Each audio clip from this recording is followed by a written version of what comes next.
It is time now for Political Breakfast. Good morning to you. We are live this morning with strategist Brian Robinson and Tharon Johnson. They woke up bright and early. Happy New Year to you both. Happy New Year. Happy New Year. Happy New Year. This is the morning after Atlanta Mayor Andre Dickens was sworn into his second term as mayor. And he cited poverty and inequality as Atlanta's major challenges. So let's kick off the conversation from there. Any thoughts on his message to Atlantans? Tharon, you first.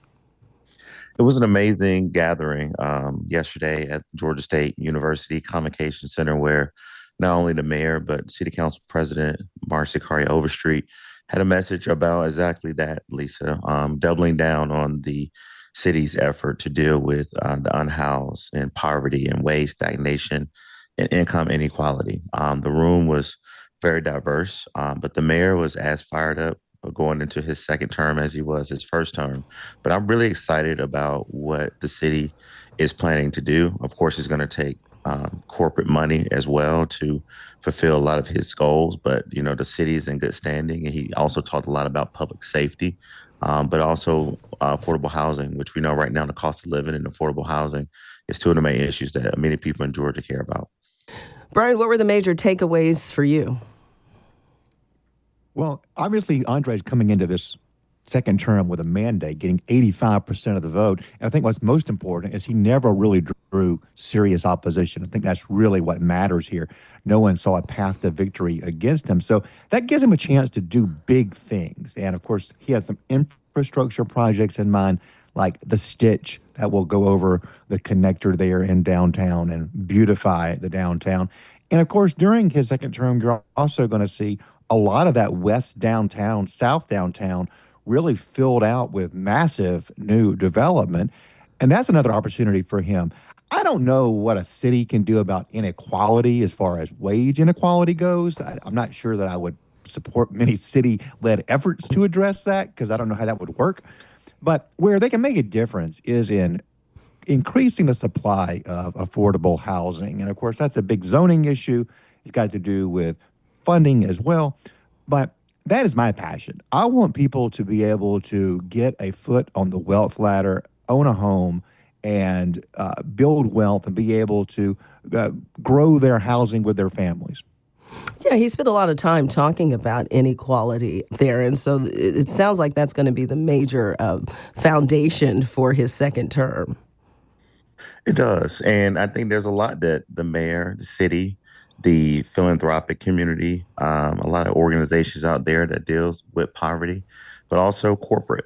And I think that he is doubling down on it. I mean, he really got sort of biblical about sort of the things that he wants to do, but also the times that we're living in right now. So I definitely think that it's the city's mission. I think it's going to be one of their major goals to deal with inequality. I mean, we've seen reports all across the country where Atlanta specifically ranks number one when it comes to income inequality and wage stagnation. There's a huge gap between the people who are doing very well, but there's also a lot of folks in the city of Atlanta that need some help. They need some direction. And I agree with Brian that affordable housing is important. I mean, home ownership used to be sort of the monarch, used to be the ultimate goal for a lot of families. A lot of people are educators, and the goal was to save up enough money, work enough jobs if you needed to basically own your own home. So I think the mayor understands that that's a pathway to success in our city. Yeah, the mayor and City Council President Marci Collier Overstreet, very upbeat yesterday. But Brian, what are some of the major challenges ahead for overall city leadership?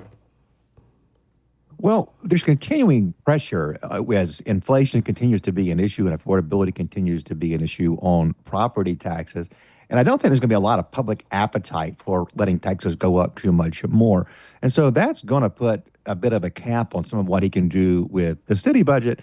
And of course, I think last year they were dealing with some shortfalls in the ongoing city budget. So I think that's going to be the biggest issue for Andre is how does he achieve these dreams, these big ambitions, really fulfill his mandate that he was given by voters when budgetary limitations are going to be much more real coming into the year 26 than it was coming into those early COVID years when all of this federal money was flowing into the city and jurisdictions all over the country.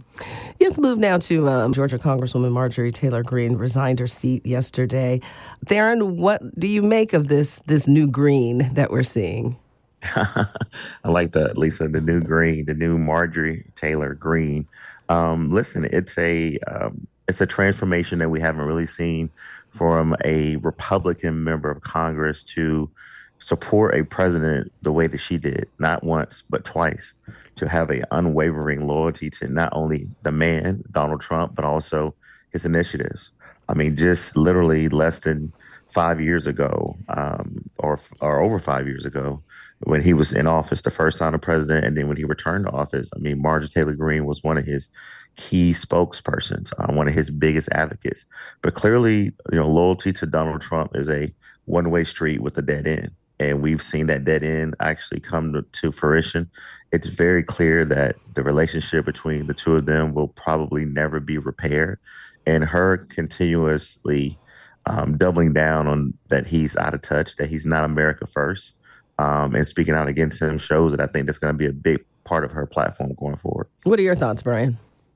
Tharon said two important words there, America first, and she has been very consistent in her America first principles. As she's leaving office, she's attacking the president over the capture of Maduro in Venezuela. She very much opposes American intervention in foreign countries. She was an outspoken critic of funding for Ukraine during the Biden administration, an area where I vehemently disagreed with her. Her worldview is very consistent, and you got to give her credit, even if you disagree with her, that she has the courage of her convictions and was willing to give up her congressional career to stand by them. I will say I am disappointed that she is resigning. I do not like to see people resign. It's just a 2-year term. Fulfill your obligation to the voters and to the taxpayers. Wow. All right. Brian Robinson, Tharon Johnson, as always, thank you so much for your input and your insight.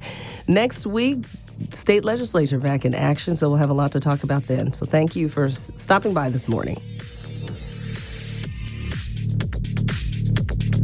Amplifying Atlanta, this is listener-funded WABE.